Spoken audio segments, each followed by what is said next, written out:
Почитувани гледачи, во студиото на телевизија Нова гостин е господинот Миша Ѓурковиќ, директор на Институтот за европски студии од Белград. Со него разговараме околу така наречената албанска платформа, како на неа се гледа во Србија, дали според Ѓурковиќ постојат одредени закани, дали таа е потенцијална закана за државите од регионот, дали се работи за реални барања или пак за некакви претензии, односно нереални барања на македонските албански партии поставени во платформата која што ја изготвија во Тирана со посредство на албанскиот премиер Еди Рама. Господин Ѓурковиќ, добар ден и добро дојдовте во студиото на телевизија Нова. Dobar dan i vama i vašim gledalcima i želim da se zahvalim na pozivu.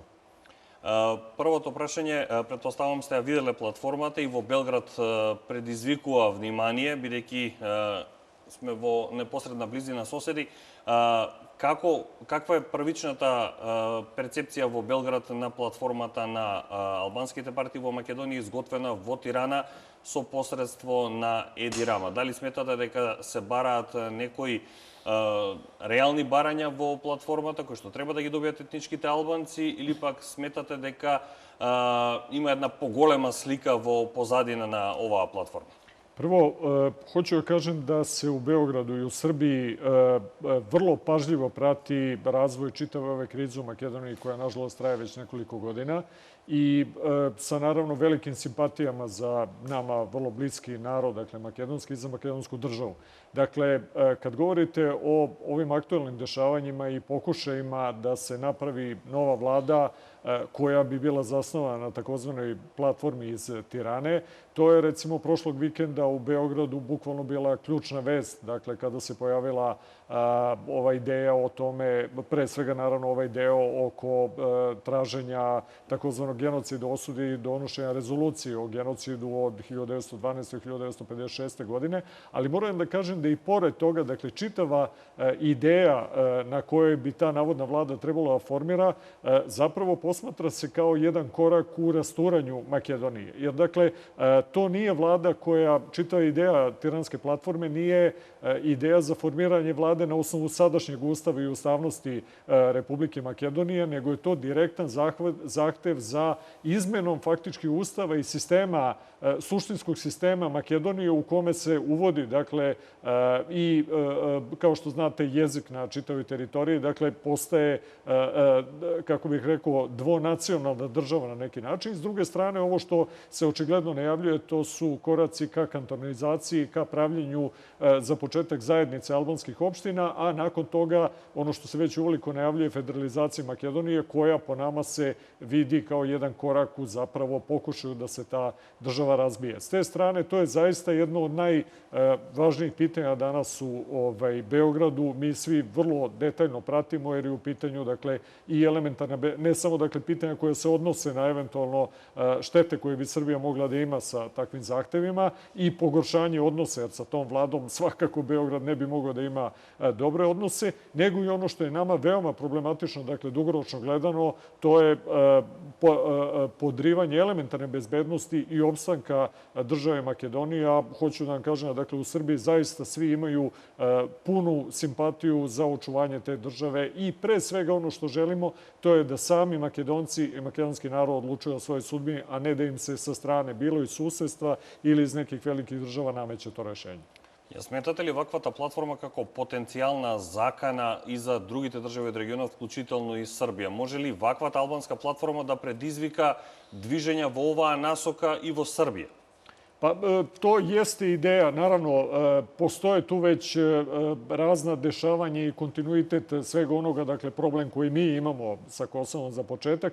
I albanski faktor, dakle, nastoji da u svim ovim državama igra mnogo važniju ulogu nego što realno oni imaju, da tako kažem, na neki način snagu.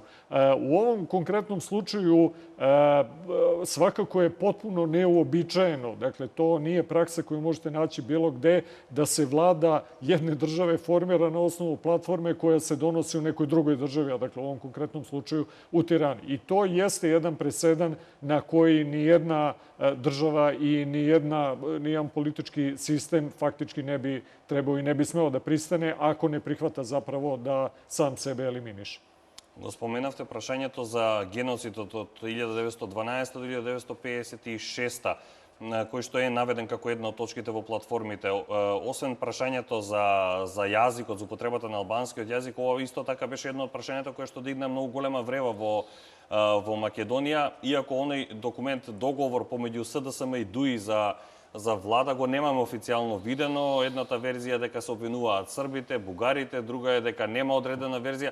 Како во Србија се гледа на можното обвинување на србите за наводен геноцид извршен во Македонија врз албанците од 1912 до 1956?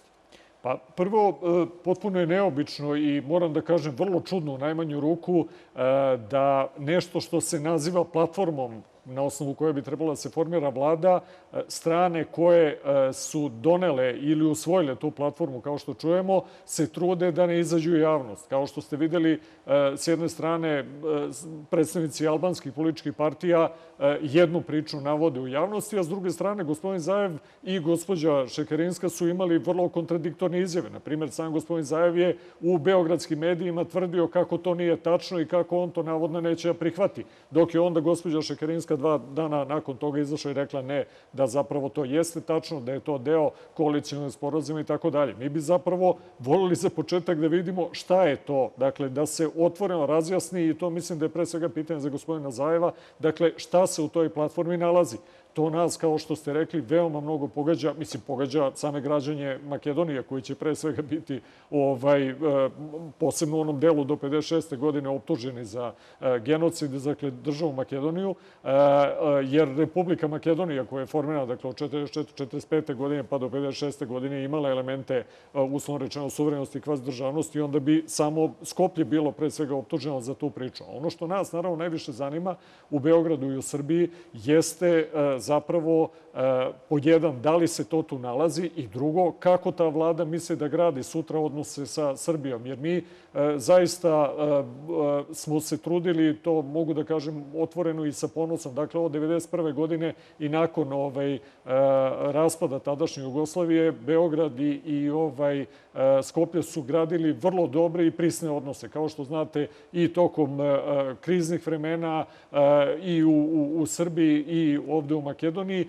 i posebno u poslednjih nekoliko godina, izvinjavam se, videli ste da je držanje Srbije bilo vrlo rezervisano u tom smislu da se zaista trudi i današnje rukovodstvo Srbije se trudi da ni na koji način, dakle, ne ugrozi stabilnost i autonomnost, dakle, i suverenost makedonskog naroda i da na svaki način, dakle, gradimo najbolje moguće odnose, jer kao što sam rekao, mi Makedoniju vidimo kao jednu od najbližih sebi država i to je jedan prijateljski narod sa kojim imamo jako dobre odnose i kulturne i političke i ekonomske i tako dalje.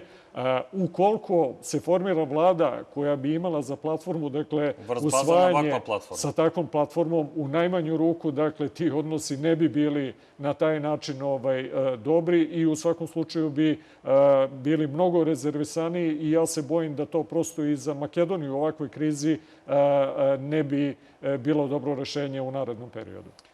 Каква е вашата перцепција за однесувањето на македонските политички елити, говорам во македонскиот политички блок, настрана агендата која што имаат партиите од албанскиот блок, нивните барања околу кои што се обединети? Дали сметате дека треба да се повика на повеќе разум при разгледувањето на ваквите прашања и како се обсервира однесувањето и на ВМРО ДПМН, и на Груевски, и на СДСМ, и на Заев? Груевски излегува со став дека доколку се направи влада врз база на ваква платформа од СДСМ и албанските партии, тоа води кон редефинирање на државата. Заев излегува со став најпрвен, има платформа, има договор со ДУИ, потоа вели нема двојазични банкноти, нема договор конкретен, тоа е противуставно, но нема ништо лошо во тоа да има дебата за овие прашања. Гледате ли некакви задскриени намери, како ги толкувате однесувањата и на ВМРО ДПМН и на СДСМ? Pa, kao što rekoh, mi imamo i lični, uslovno rečeno, državni interes da Makedonija bude što stabilnija država. Dakle, i naravno prijateljsku želju zbog makedonskog naroda i opet zato što svakoj državi je u interesu da njeni susedi koliko je moguće budu stabilni. Dakle, iz te perspektive gledano, zaista sa velikim, da kažem, žalom i zabrinutošću gledamo na to što su odnosi između dve najveće makedonske partije toliko loši u poslednjih nekoliko godina i zaista bismo volili da se radi koliko je to moguće na tom konsenzusu. Dakle, to je jedan narod, isti narod, dakle, koji je u ovom trenutku žestoko podeljen oko određenih političkih pitanja i mislim da je elementarna stvar da se koliko je moguće radi na očuvanju pre svega elemenata državnosti i ustavnosti. Opet, s druge strane, kad gledam metode koje su korišćene u poslednjih par godina, opet trudeći se dakle, da se ne mešam mnogo u unutrašnje odnose, mislim da metod koji uključuje direktno mešanje i svrstavanje određenih i spoljnih sila, dakle i velikih i nekih susednih zemalja kao potencijalnih partnera, dakle za razrešavanje unutrašnjih političkih sukoba nije dobar i da to nije način kako se rešavaju unutrašnji politički pitanja. Ja imam, evo konkretno kad govorimo o SDSM-u, ja razumem da je to stranka koja je dakle, već 10 godina van vlasti, što uvek na neki način pravi nervozu. Dakle, i da ima uvek puno, svaka opozicija ima puno razloga za nezadovoljstvo i za proceduralne stvari i tako dalje. Međutim, pitanje je, dakle, s kim i kakvi savezi se grade da bi se vratilo na vlast. Konkretno, da li materijal tajnih službi koji je, kao što smo videli u onom snimku, dobijen od neke, kako je rečeno, obaveštene službe susednih zemalja, može da bude metod za razrešavanje unutrašnjih političkih sukoba. Da li građenje platforme koja se donosi u glavnom gradu jedne susedne države može da bude osnova za formiranje vlade. Uz svo dužno poštovanje prema ljudima, dakle, koji glasaju, veliki broj ljudi je glasao, dakle, za SDSM, ja mislim da to nije dobro rešenje i da s te strane, kad govorimo o tom konsenzusu koji bi trebalo da se gradi, koji je potreban da bi država opstala, mislim da pre svega SDSM bi morao da uradi mnogo više u smislu vraćanja neke elementarne državotvorne pozicije da bi mogao taj konsenzus da se ponovo izgradi i da bi se pre svega sačuvala zemlja. Pristajanje na svaki oblik kantonizacije, federalizacije, po meni zaista jeste put u odumiranje države, a mislim da to nije dobar put za jednu političku stranku. Имајќи го предвид сето ова што го напоменавте, предпоставувам имате став дека доколку Заев остане на ставот и СДСМ околу платформата и околу сето таа борба за власт која што ја кажувате од прислушуваните телефонски разговори па наваму, веројатно повлекува само по себе и одговорност и за ситуацијата во државата, но и со соседите.